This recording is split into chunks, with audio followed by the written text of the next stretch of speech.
Assalamu alaikum, Bismillah ar-Rahman ar-Rahim. You may notice that it seems like we haven't left you. And part of that is because we had some things that we had to overcome, and we actually had to do 2 sessions in the same day. So I just want you to know that we are back, and we're actually considering this day 23, and that's what it is. And we will be focusing on, we might get to part 23, but I think we're going to be starting still with a little bit earlier than usual, and Heba will fill us in on that. But my task is to give us a little bit more of the background around the revelation, the name, the subject matter, and the theme. And of course, you know, I always get this from Quran.com, so you can do the same. And we are starting in Surah Yasin, and the surah takes its name from 2 letters of the alphabet with which it begins. A study of the style shows that it was either sent down during the last stage of the Middle Meccan period, or it is one of those surahs which was sent down during the last stage of the Holy Prophet's stay at Mecca. So I'm going to go into the subject matter and theme. Bear with me here. The object of the discourse is to warn the Quraysh of the consequences of not believing in the prophethood of Muhammad. May Allah's peace and blessings be upon him, and of resisting and opposing it with tyranny, ridicule, and mockery. The aspect of the warning is dominant and conspicuous, although along with repeatedly giving the warnings, arguments also have been given for the correct understanding by the people. Arguments have been given for 3 things. Number 1, for Tawhid, from the signs of the universe and from common sense. Number 2, for the hereafter, from the signs of the universe, from common sense, and from man's own existence itself. And number 3, for the prophethood of the Prophet Muhammad, from the fact that he was facing all kinds of hardships in the preaching of his message without any selfish motive. And from this, that whatever he was inviting the people to was rational and reasonable, accepting which was in the people's own interest. On the strength of these arguments, themes of reprobation, reproof, and warning have been presented repeatedly in a highly forceful manner, so that hearts are shaken up, and those which have any capacity for accepting the truth left in them should not remain unmoved. Imam Ahmad, Abu Dawood, Nasai, Ibn Majah, and Tabarani have related on the authority of Hadrat Makil bin Yasser that the Holy Prophet said, Surah Yasin is the heart of the Quran. Wow, that's a big deal. The heart of the Quran. So I can't wait to get in it and see what we're saying here. This is similar to describing the Surah Al-Fatiha has the al-Quran, the essence or core of the Quran, because Al-Fatiha contains the sum and substance of the teaching of the whole Quran. The Surah Yasin has been called the throbbing heart of the Quran because it presents the message of the Quran in a most forceful manner, which breaks the inertness and stirs the spirit of man to action. Again, Imam Ahmad, Abu Dawood, and Ibn Majah have related from the same Makil bin Yasser that the Holy Prophet said, recite Surah Yasin to the dying ones among you. Wow.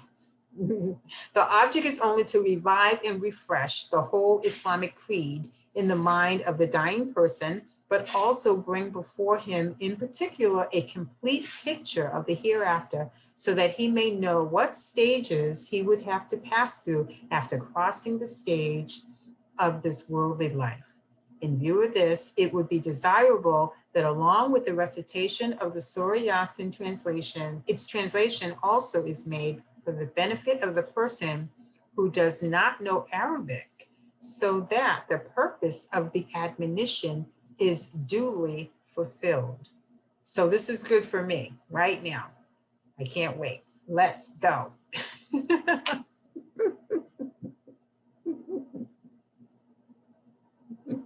All right. right, Jazakumullah khairan. And yes, Yasin, Surah Yasin is a surah that we are advised to read, as you said, for those who are dying. So not died, those are who are struggling with the soul getting out, and we read it for them to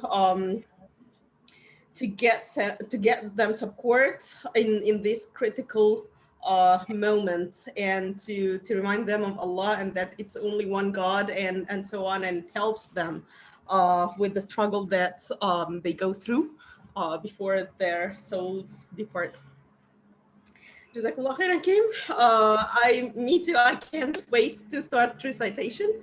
Before recitation, I'd like to read the reflection of Farhiya Yahya, Fajr Literary, about Surah Al-Ahzab, which we read supposedly yesterday on the 22nd, but like in the previous session. So, and here I'm reflecting on verse number 53.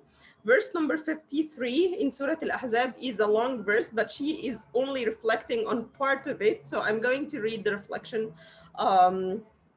right now. So the part that she's reflecting on from the verse is the part that says, but Allah is not shy of the truth.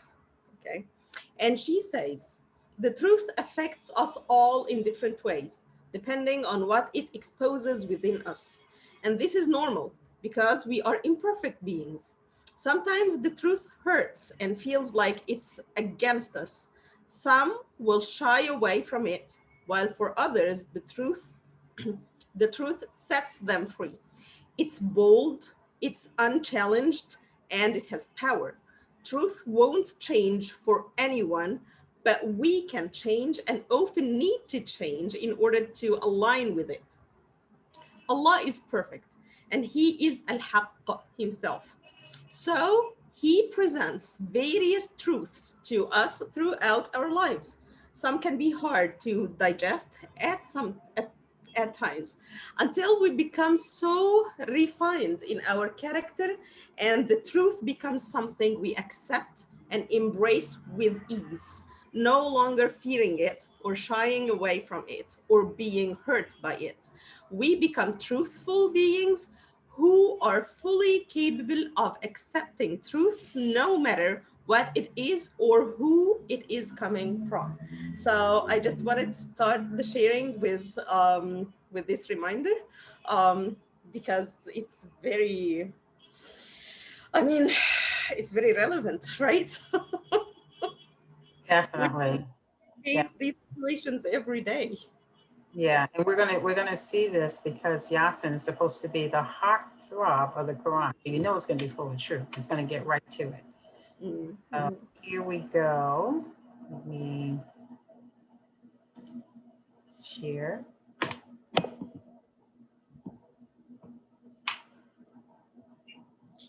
All right. So the chapter 23 starts at verse 28. But verse 28 is talking about the end of a story. So that's why we prepared, or we thought it's better to start the surah from the beginning and to take the story from the beginning, because it's a very interesting one. And inshallah, hopefully we'll be able to go a long way with the surah. So we'll do our best.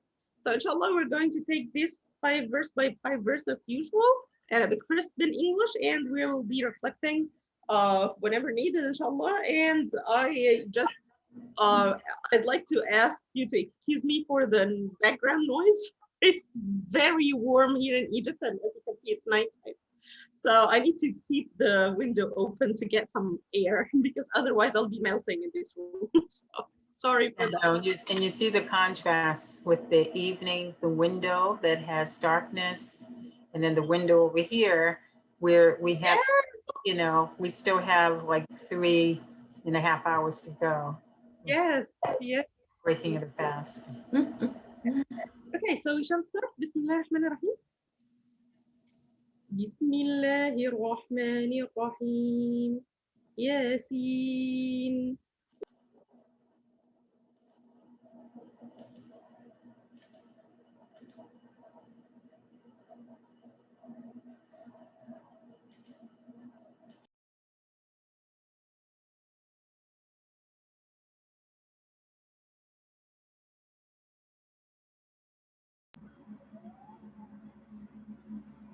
So were you able to hear anything? Because I found myself automatically muted.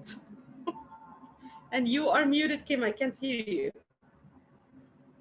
Can you start over? Yes, I will. All right. أعوذ بالله السميع العليم من الشيطان الرجيم.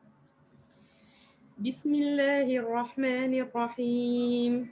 ياسين والقرآن الحكيم إنك لمن المرسلين على صراط مستقيم تنزيل العزيز الرحيم. Now I hear it. In the name of God, the gracious, the merciful, Yasin, by the wise Quran, you are one of the messengers on a straight path, the revelation of the Almighty, the merciful.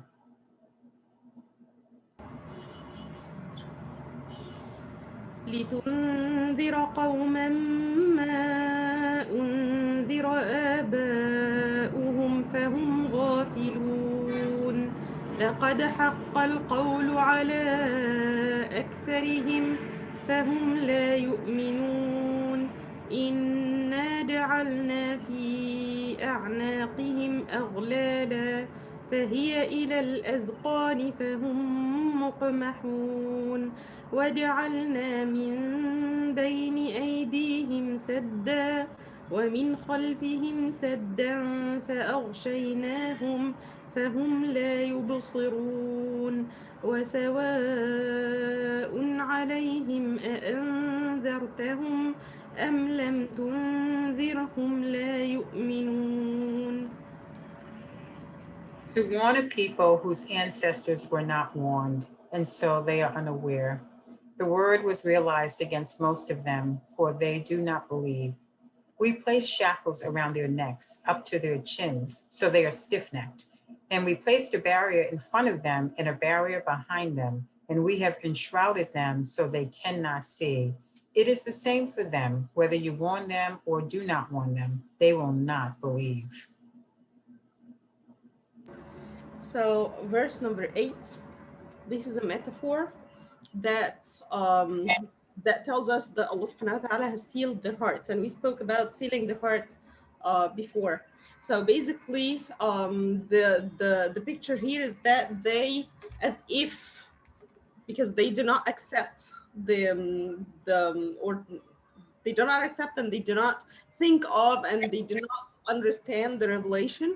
So as if their hands and their arms are tied to their necks like this, and their head keeps looking up. So they are basically unaware of what's going on around them and what's happening around them. So they're not taking any or getting any input from what's happening around them. And again, ayah number 9 again stresses the same meaning, that their hearts are sealed. Okay. And the ayah number 10 here, Allah subhanahu wa ta'ala is talking to Prophet Muhammad sallallahu alayhi wasallam and tells him that it's for them, it is the same whether you tell them and warn them or not. It really doesn't matter for them. Okay. So like it is a hopeless case, more or less. Okay. And we shall continue. Bismillah ar-Rahman ar-Rahim, verse number 11. إنما تنذر من اتبع الذكر وخشي الرحمن بالغيب فبشره بمغفرة وأجر كريم إنا نحن نحيي الموتى ونكتب ما قدموا وآثارهم وكل شيء أحصيناه في إمام مبين واضرب لهم مثلا أصحاب القرية إذ جاءها المرسلون إذ أرسلنا إليهم اثنين فكذبوهما فعززنا بثالث فقالوا إنا إليكم مرسلون قالوا ما أنتم إلا بشر مثلنا وما أنزل الرحمن من شيء إن أنتم إلا تكذبون. You warn only him who follows the message and fears the most gracious inwardly. So give him good news of forgiveness and a generous reward. It is we who revive the dead, and we write down what they have forwarded and their traces. We have tallied all things in a clear record, and cite for them the parable of the landlords of the town when the messengers came to it. We sent two messengers, but they denied them both. So we reinforced them with a third. They said, "We are messengers to you." They said, "You are nothing but humans like us, and the gracious did not send down anything. You are only lying."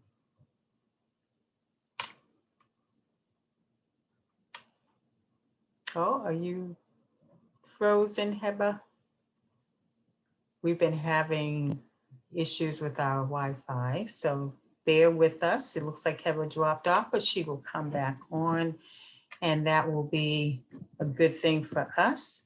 But in the meantime, let's just look at some of what we have read, where it talks about that you have to fear inwardly, meaning that it is the inside is what truly matters. Allah is always looking at the heart and looking at the inside of us to determine how we really will follow this message. So you want only him who follows the message and fears the most gracious inwardly. Otherwise, it's almost like a waste of time because the others will not believe.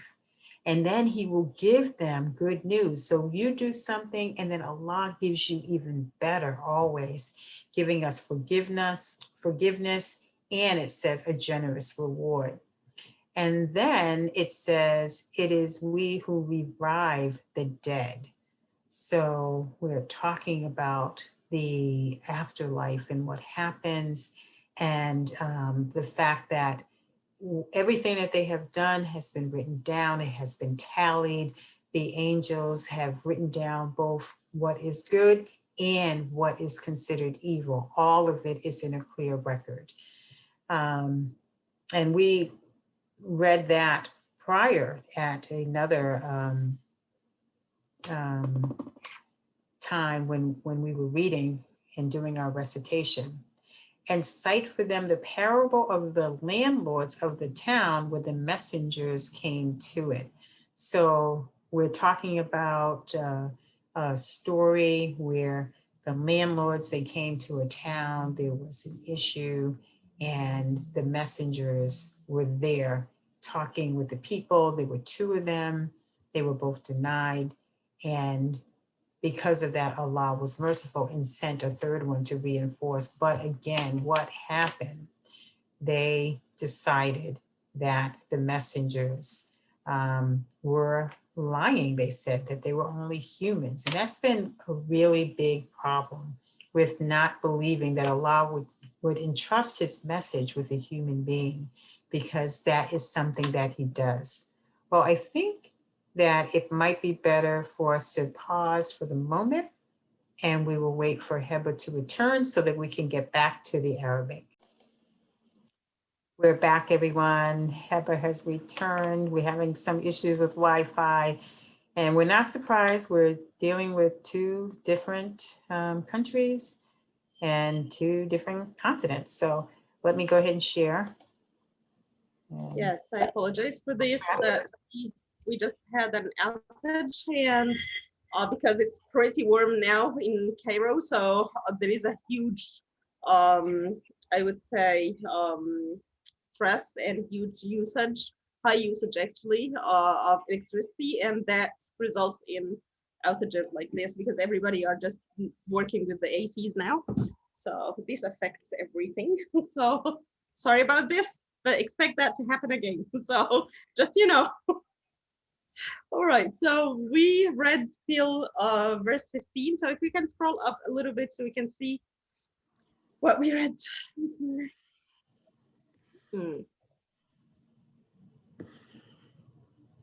Right. So okay. So so verse 11 إنما تنذر من اتبع الذكر وخشي الرحمن بالغيب. So here Allah subhanahu wa ta'ala is talking to Prophet Muhammad sallallahu alaihi wasallam and telling him that those who feel warned are those who believe or follow the message. Other than that, it's the same for them. Whether you warn them or not, it is the same because the heart is not functioning well, and thus the warning doesn't penetrate the heart basically. And Allah subhanahu wa ta'ala in verse number 12, it is a very important verse. Inna nahnu nuhyi al-mawta. So it is we who revive the dead. So Allah subhanahu wa ta'ala is talking about himself. And then وَنَكْتُبُ مَا قَدَّمُوا, and we write down what they have forwarded. So basically, and we spoke about that before, that everything that we do or say basically is written down and recorded. But the dangerous part here is not just نكتب ما قدموا. It actually says after that وآثارهم. آثارهم is not just the traces. Traces is not an accurate, I'd say, translation here. آثارهم is the influence of what they did. And this is dangerous because you might do something and you completely do not think of it as a big thing. And we spoke about that in the previous session. And people copy you, and then whatever they do, it is recorded in your record as well. And we have a hadith for that. It's a very interesting one. And I'm going to read the hadith in both Arabic and English. And here I'm reading from Sunan Ibn Majah, the book of the Sunnah. And here it says in Arabic, قال رسول الله صلى الله عليه وسلم من سن سنة حسنة فعمل بها بعده كان له أجرها ومثل أجورهم من غير أن ينقص من أجورهم شيئا ومن سن سنة سيئة فعمل بها بعده كان عليه وزره ومثل أوزارهم من غير أن ينقص من أوزارهم شيئا. So the Prophet sallallahu alaihi wasallam said, whoever introduces a good practice that is followed after him will have a reward for that, and the equivalent of their reward, the equivalent of the reward of the people who followed him, without that detracting from their reward in the slightest. Okay, so people who are doing this good practice are getting their full reward, and their reward is kind of copied and added to his reward as well. And whoever introduces an evil practice that is followed after him will bear the burden of sin for that, and the equivalent of their burden of sin, without that detracting from their burden in these lives. And this is important because, for example, I'll just give two examples. So if you teach somebody to pray, for example, somebody who is not, who doesn't know how to pray, and you teach him how to pray. Each time they pray, they get their full reward for praying, and you get an equivalent reward in your record, even if you're not praying at that time, okay? So just imagine how immense that is, okay?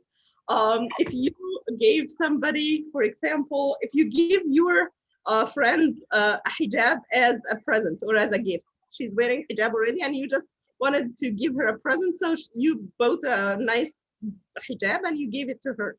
Every time she puts it on, you get the reward of an equivalent reward for her wearing the hijab. It's added in your good deeds. Okay, and this is part of sadaqah jariyah. You know, we spoke about that before, that there are sustainable sadaqahs, there are sustainable charities that keep coming, and the reward keep adding in your record even if after you die. Okay, so these are, so if you were a role model and you introduced a good practice for people, you told them something good, you did something and they copied you or followed you and it was good, you get the reward without you being conscious about it. And then you get a surprise on the day of judgment, and it's a very nice surprise that you find your record of good deeds is just piling up like mountains, you know? And you will be surprised, I didn't do all that good deed. And you will be told that you remember at that day, at that time, you did so and so and so, and people kept following, and that is the reward for it. And just think of how happy you're going to be. I mean, a really silly example for that, but it will get the point to your minds, inshallah. You know, sometimes we are in need of money for some sort. Think of how happy you are if you opened your closet and you were putting on your winter jacket and going out, and then you put your hands in your pockets and you found, ta-da, there is $100 in your pocket that you forgot about like weeks ago or something. You'll be very happy, right? So it is the same, almost the same. It's not, of course, the same. And it's the same when it comes to the bad practices and the bad deeds. And this is huge. So if somebody copied you in something that is not okay, that doesn't please Allah subhanahu wa ta'ala, you will get, I mean, if you teach somebody something that's not pleasing Allah subhanahu wa ta'ala. So for example,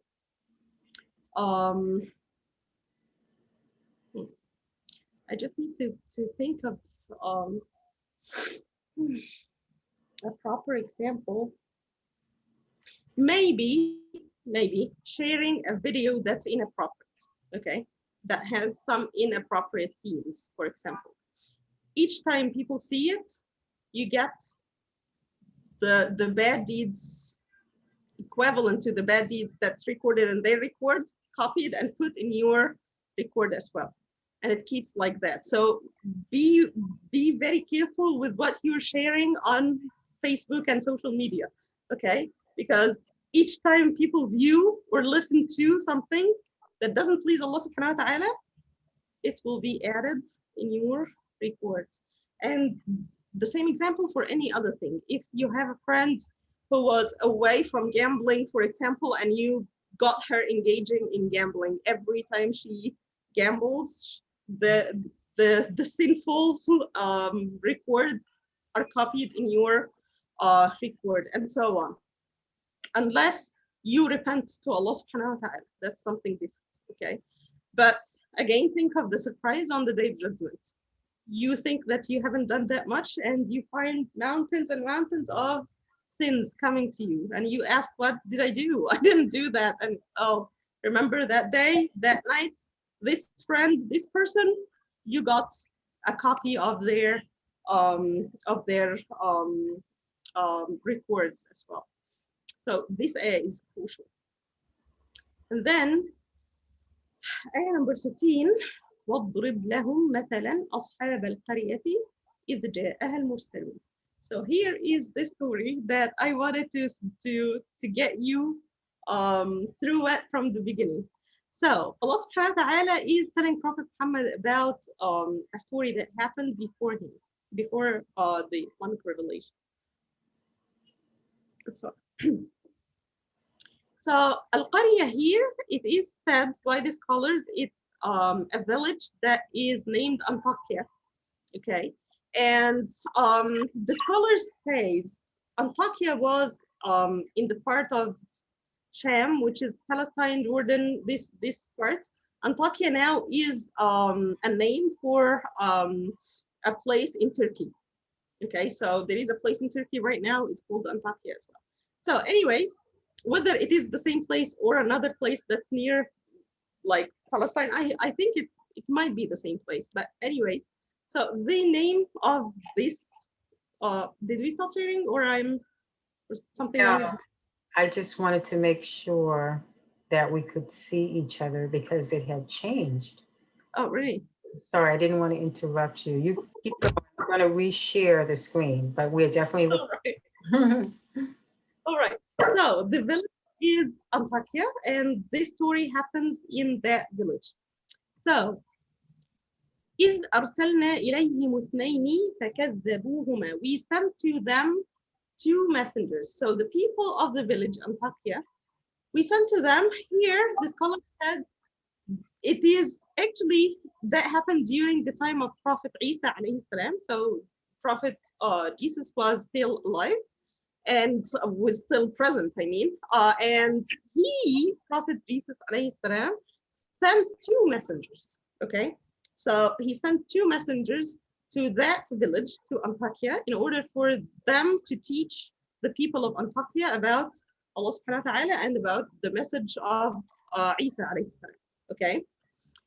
And if a prophet is sending messengers, they are carrying and they are valuable because they are carrying the same message the prophet carries, okay? So it's the prophet and the messenger of Allah subhanahu wa ta'ala sending messengers, okay? So Isa alayhi salam sent two messengers, and it was narrated that those two messengers were amongst the disciples, so al-Hawariyun, who followed Isa alayhi salam, and they were mentioned by name in the books. So the two names are Yohanna, so that was one of the messengers, and the other one was named Bulus. This is the other messenger that Isa alayhi salam sent. So Yohanna and Bulus, both of them, Isa alayhi salam sent to the village. And it was said that why Isa alayhi salam sent two, not just one. And it said that because these were the messengers of a human, so they needed, both of them needed each other to kind of strengthen each other, you know. So anyways, so they were sent to the people of Antakya, and they started to speak to the people and talk to them about the message of Isa alayhi salam. So the people didn't believe them, okay? So a third messenger from Isa's side was sent to kind of help his two friends, two colleagues in the task Isa alayhi salam sent them. And that third one was called Sham'un or Shaymun, okay? So those are the three messengers that were sent to Antakya. And then they were still, the people of Antakya didn't believe them. And here in verse 14, فَقَالُوا إِنَّا إِلَيْكُمْ مُرْسَلُونَ. So the people, those messengers said to the people of the village, we are messengers to you from Isa alayhi salam, okay? So number 15, قالوا, this is the response of the people of the village. قالوا ما أنتم إلا بشر مثلنا. You are nothing but humans like us. Meaning that Allah didn't send you any revelation. You're just coming from Isa's side, you know? So we're just alike, sort of thing, okay? So قالوا ما أنتم إلا بشر مثلنا وما أنزل الرحمن من شيء. And the gracious Allah subhanahu wa ta'ala did not send down anything upon you, okay? Which means that they believed in Allah because they say the gracious, but they didn't believe in the message, okay? So yes, we believe that there is God, but we do not believe in the message that you're carrying to us. You know, Allah didn't send a revelation for you. So why should we believe in whatever you're saying, okay? And then in antum illa takdhibun, so they told them that you are only lying. And we shall continue with the story. Bismillah ar-Rahman ar-Rahim, verse number 16.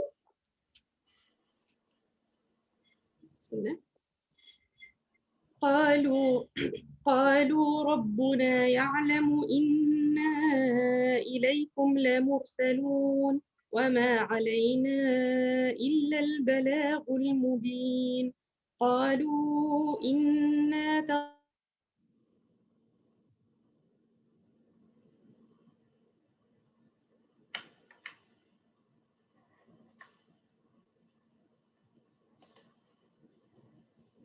Oh, it looks like we are still experiencing problems, so forgive us, and we will be right. Here we are, Heba. Everybody, today is a night full of surprises. So, so we were reciting from verse 16. Bismillah ar-Rahman ar-Rahim. We're going to recite that again till verse 20. Bismillah. قالوا ربنا يعلم إنا إليكم لمرسلون وما علينا إلا البلاغ المبين قالوا إنا تطيرنا بكم لئن لم تنتهوا لنرجمنكم وليمسنكم منا عذاب أليم قالوا طائركم معكم أئن ذكرتم بل أنتم قوم مسرفون وجاء من أقصى المدينة رجل يسعى قال يا قوم اتبعوا المرسلين. Now we'll have to see that maybe because of the difficulty with the Wi-Fi that we're only going to see you on camera, Heba, I think. Do you see me? Yes. Okay, well, it could be that I just don't see it set up in the normal way, but it's functioning fine. So we'll assume that, especially since you can hear me. Yes. So I think it'll be fine. I'm going to continue 16 to 20. Mhm. They said, our Lord knows that we are messengers to you, and our only duty is clear communication. They said, we see an evil omen in you. If you do not give up, we will stone you, and a painful punishment from us will befall you. They said, your evil omen is upon you. Is it because you were reminded? But you are an extravagant people. Then a man came running from the remotest part of the city. He said, oh, my people, follow the messengers. So when the people of the village disbelieved in the message and they said to the messengers that, no, you know what, we're not going to give in for you, basically. So the messengers said, well, you know what, not just Isa alayhi salam knows that he sent us to you, but Allah subhanahu wa ta'ala, God, that you believed in, because they said, ma anzala ar-Rahmanu min shay, so they believed in God. So they used the same reasoning. Allah subhanahu wa ta'ala knows that Isa sent us to you. Okay, and that's all what we need to do is to get the message to you, and we have done that. Okay, we delivered the message clearly, so with no confusion. So the result was the people of the village said, "Inna tatayyarna bikum." So we see an evil omen in you. You know. So like you're causing us lots of trouble, as if they were very unified and the messengers came to scatter them, basically. Okay, so you ruined our lives. Basically, we were living peacefully, and then you came, so everything was turned upside down, and they threatened them that they are going to stone them, okay, or torture them, okay. لَنَرْجُمَنَّكُمْ, to stone, and لَيَمَسَّنَّكُمْ مِنَّا عَذَابٌ أَلِيمٌ, so you will be tortured severely, okay. So basically, if you're not going to go away, that will be your destination. Number 19, قالوا طائركم معكم. So here it is translated as your evil omen is upon you, but معكم is not upon. معكم is with. Okay, so مع is with, upon is على. Okay, so the ayah didn't say قالوا طائركم عليكم. No, طائركم معكم. And the scholars said معكم because they told them, you know what, the evil omen is not because we happen. The evil omen is because of your sinful acts and because your wrongdoings, and because that your hearts are sealed in this way not to accept the message. So whatever you're facing from difficulties and hardships, it's because of what you did to yourself being sinful, but it's not because of us being here and carrying the message to you. Okay. And إن ذكرتم بل أنتم قوم مسرفون. And then number 20, وجاء من أقصى المدينة رجل يسعى. This man is a righteous man. When he heard of the messengers of Isa alayhi salam coming to deliver the message, the people are not disbelieving. So he came. Yas'a is like walking fast, And it was said that this was a humble man, and he was a carpenter. That was his job, basically. And he came and he started speaking to his own people, telling them, follow the messengers, okay? And then we shall continue from verse 21 till 25. Bismillahir Rahmanir Rahim. اتبعوا من اتبعوا من لا يسألكم أجرا وهم مهتدون وما لي لا أعبد الذي فطرني وإليه ترجعون أأتخذ من دونه آلهة إن يردني الرحمن بضر لا تغني عني شفاعتهم شيئا ولا ينقذون إني إذا لفي ضلال مبين إني آمنت بربكم فاسمعون. Follow those who ask you of no wage and are themselves guided. And why should I not worship him who created me, and to whom will you be returned? Shall I take other gods instead of him?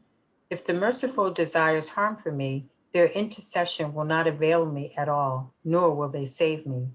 In that case, I would be completely lost. I have believed in your Lord, so listen to me.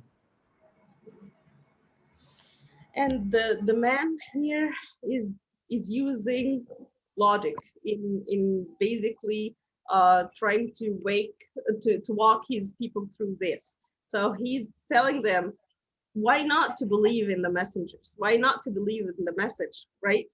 And I am believing in Allah subhanahu wa ta'ala, and I cannot associate any thing with him, and those things or those idols or whatever that we associate or you associate with him are not benefiting me or like hurting me in any way. So just use your minds basically, okay? And if you used your minds, you will be able to understand that these messengers are carrying the message of Allah subhanahu wa ta'ala that Prophet Isa sent them with. And then the ayahs continue. From verse 26.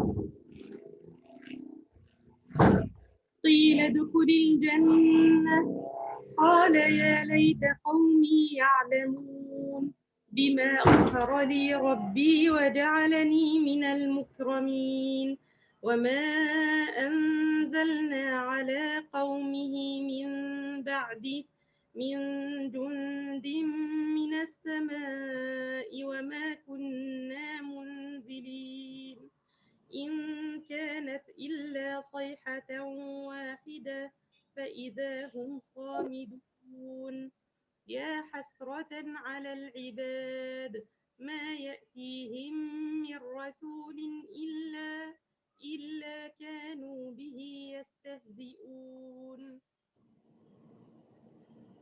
It was said, enter paradise. He said, if only my people knew how my Lord has forgiven me and made me one of the honored. After him, we sent down no host from heaven to his people, nor would we ever send any down. It was just one cry, and they were stilled. Alas for the servants, no messenger ever came to them, but they ridiculed him.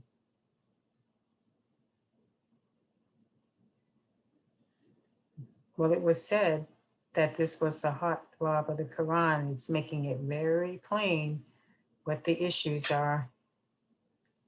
It says you ridiculed him. There will not be any more servants sent down. Mm. So the thing is that the people of the village, when that righteous man came to them advising, they killed him. Okay, so that was the way they responded, basically, not towards the messengers, but even towards that humble person who's amongst them, who didn't claim that he's a messenger of any kind. He was just talking to his people, reminding them and clarifying for them. Yet they couldn't bear that, so they killed him.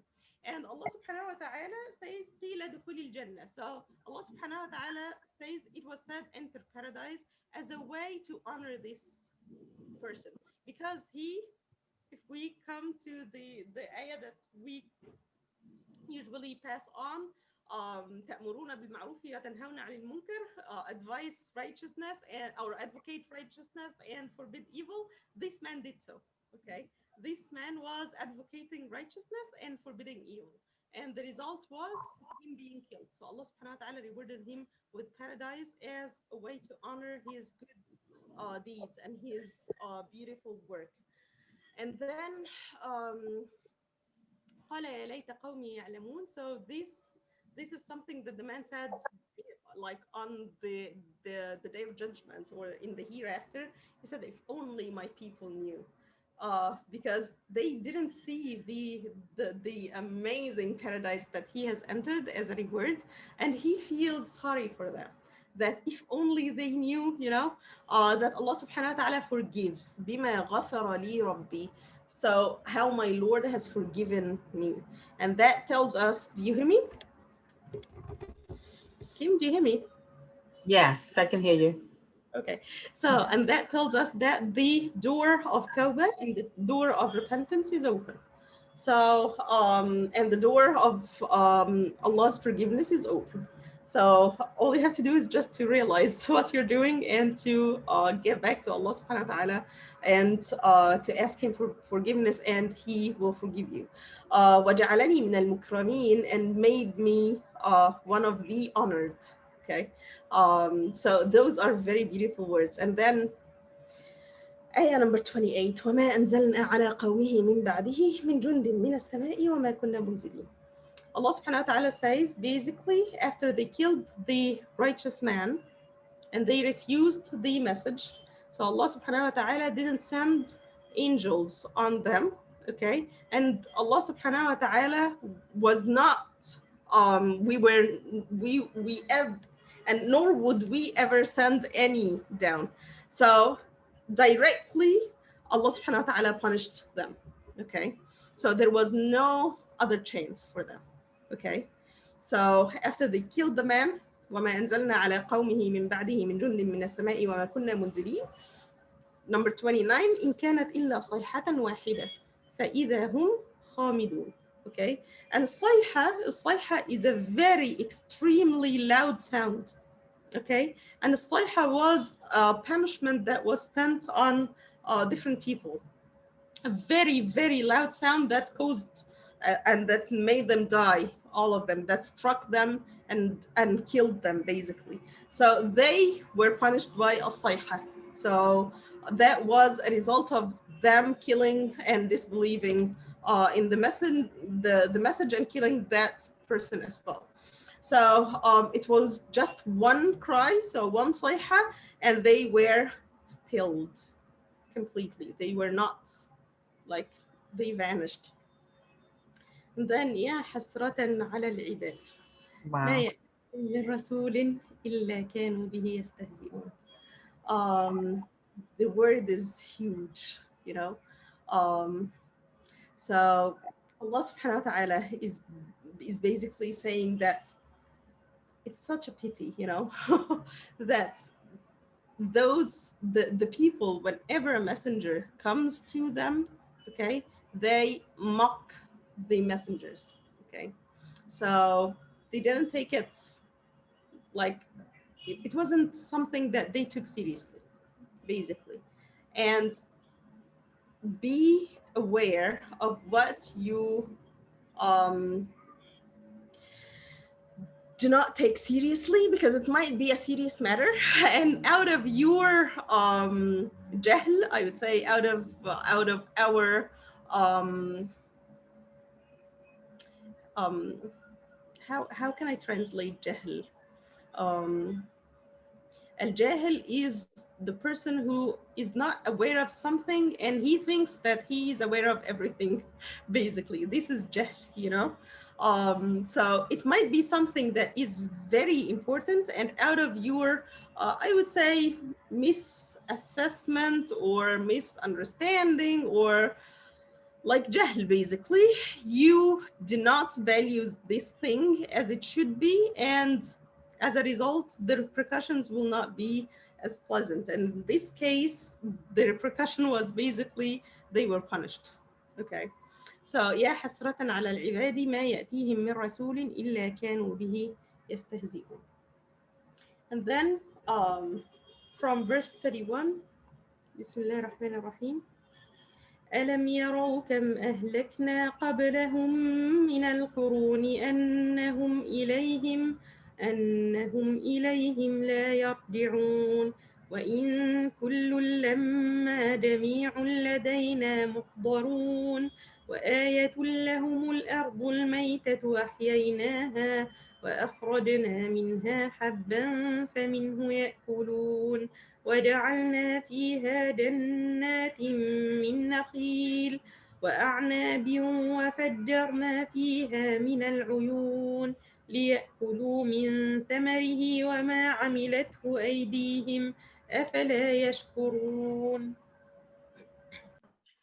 Have they not considered how many generations we destroyed before them, and that unto them they will not return? All of them, every single one of them, will be arraigned before us. And there is a sign for them in the dead land. We give it life and produce from it grains from which they eat. And we replace in it gardens of palm trees and vines and cause springs to gush out of it, that they may eat from its fruits, although their hands did not make it. Will they not be appreciative?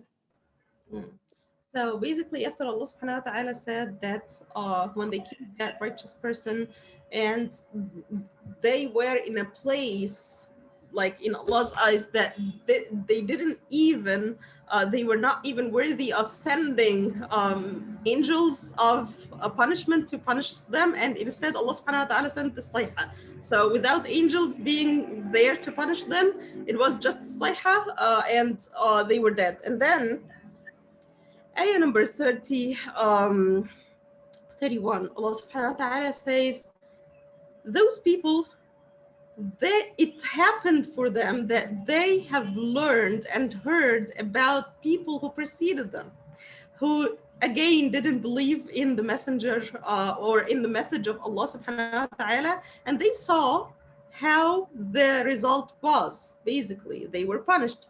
So didn't they just think of it? Like, how come they didn't think of it? How come they didn't reflect on what happened before them? People before them did the same. Subhanallah. So, ألم يروا كم أهلكنا قبلهم من القرون أنهم إليهم لا يرجعون. And then وإن كل لما جميع لدينا محضرون. Verse 32. And Allah subhanahu wa ta'ala says that He is going to bring all of those people on the day of judgment. Okay, those who preceded these people, and the people who came after that, everybody will be present before Allah subhanahu wa ta'ala to ask them and to assess their the deeds, and to ask them about why didn't they believe the messengers. Okay, and then Allah subhanahu wa ta'ala gives us examples of the different miracles that that Allah subhanahu wa ta'ala can do, and the different signs of Allah subhanahu wa ta'ala. So He speaks about the dead land, okay, and how Allah subhanahu wa ta'ala bring it to life, okay, to life basically, and that Allah subhanahu wa ta'ala plants in it the different quirks which we use, the disbelievers and the believers as well use and consume in order for them to sustain their own life on earth. And again, أحييناها وأخرجنا منها حبا, and we spoke about this before, that Allah subhanahu wa ta'ala speaks about Himself being the one who plants the plants, okay, because it's not us who plant the plants, although we think that we're doing so, but we cannot bring them to life. And here Allah subhanahu wa ta'ala uses وَأَخْرَجْنَا مِنْهَا حَبًّا فَمِنْهُ يَأْكُلُونَ, and then continues about the gardens and the palm trees and the vines and so on. And then number 35, لِيَأْكُلُوا مِنْ ثَمَرِهِ وَمَا عَمِلَتْهُ أَيْدِيهِمْ أَفَلَا يَشْكُرُونَ. So if that's the case, if Allah subhanahu wa ta'ala is providing for the people, if Allah subhanahu wa ta'ala is providing for the believers and the disbelievers, okay, evenly, so how come they are not grateful? How come they are not appreciative? How come they do not observe and think of those signs of Allah subhanahu wa ta'ala that they are dealing with on daily basis? Okay, They see the plants and they eat the food and they walk on the earth and they get the water from the sky, from the rain. And how come they do not reflect on that? How come they are not appreciative of Allah subhanahu wa ta'ala's blessings to them? And then, shall we continue?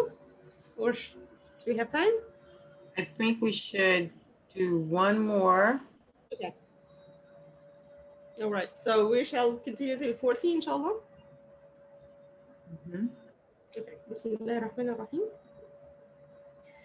سبحان الذي خلق الأزواج كلها مما تنبت الأرض ومن أنفسهم ومما لا يعلمون وآية لهم الليل نسلخ منه النهار فإذا هم مظلمون والشمس تجري لمستقر لها ذلك تقدير العزيز العليم والقمر قدرناه منازل حتى عاد كالعرجون القديم لا الشمس ينبغي لها أن تدرك القمر ولا الليل سابق النهار وكل في فلك يسبحون.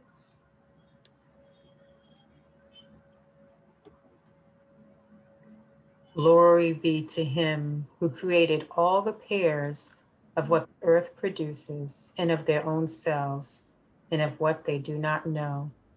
Another sign for them is the night. We strip the day out of it and they are in darkness, and the sun runs towards its destination. Such is the design of the Almighty, the All-Knowing. And the moon, we have disposed it in phases until it returns like the old twig. The sun is not to overtake the moon, nor is the night to outpace the day. Each floats in an orbit. Mhm. We spoke about these ayahs before at the same meetings. Just in, I don't have anything to add except for verse 36. سبحان الذي خلق الأزواج كلها مما تنبت الأرض ومن أنفسهم ومما لا يعلمون. مما لا يعلمون here, and of what they do not know of other creatures. Okay, so, and this is very true. Till now, science and scientists and people discover new species and new creatures everywhere basically, and especially in the sea and in the oceans. They keep discovering new creation, and we haven't even get a full knowledge of all creation that we live with on this planet. So subhanallah, so Allah subhanahu wa ta'ala tells that there are like pairs in land, from the plants and from the humans and from the creatures that you know and from other creatures that you're not aware of. So yeah, and then Allah subhanahu wa ta'ala speaks about the sun and the moon and the day and the night and the orbits, and we already spoke about that before. So yeah. Well, wonderful, wonderful. I think I'm going to stop sharing the screen. I'm And happy we could make it without any other outage. So. I know, I mean, it's just, we never know what's going to happen with this technology. Technology is great, but when it starts to, be unpredictable, you never know, right? What's going to happen. But we're thankful to Allah that we got through it. Yes, alhamdulillah. That is a blessing. And I hope that everyone is ready to continue with their Ramadan, with their recitation, going through part 23. Just continue with it.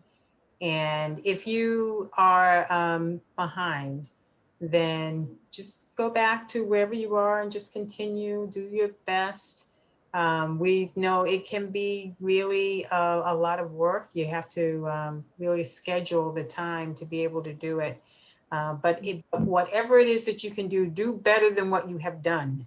And I think that Allah is merciful, and if there are things that you are struggling with, then ask for his help. Just ask for his assistance. We see how important prayer is, and he's the most merciful, the most forgiving. So Yes, and please, please, please, please, please do not fall into the trap that you feel that you didn't do much, so you stop doing anything at Right. all. This is not like, this is just the shaitan trying to trick you to prevent you from gaining the blessings that you're already gaining for the little thing that you're doing. So please, even if you didn't finish your part, or even if you're behind, as long as you can absorb and digest and understand the areas, that's a huge blessing. You don't have to Yes. race with anybody. If you can do it, that's great. But if not, please do not feel that there is something wrong with you. لا يكلف الله نفسا إلا وسعها. Allah subhanahu wa ta'ala does not burden a soul with something that exceeds its capacity. So just do your best with a pure intention, and make sure that you resist this feeling that, as long as it's not much, it's better to stop doing it. No, it's good to maintain it. Something that's little and it's sustainable is way better than that much something that's huge and it happens once and it never happens again. Yeah. So just keep that in mind. Yes. Thank you for that encouraging talk, Heba. And we will be back tomorrow, inshallah. And we will be reading the wonderful, noble Quran. May Allah bless you all. Assalamu alaikum. Alaikum salam.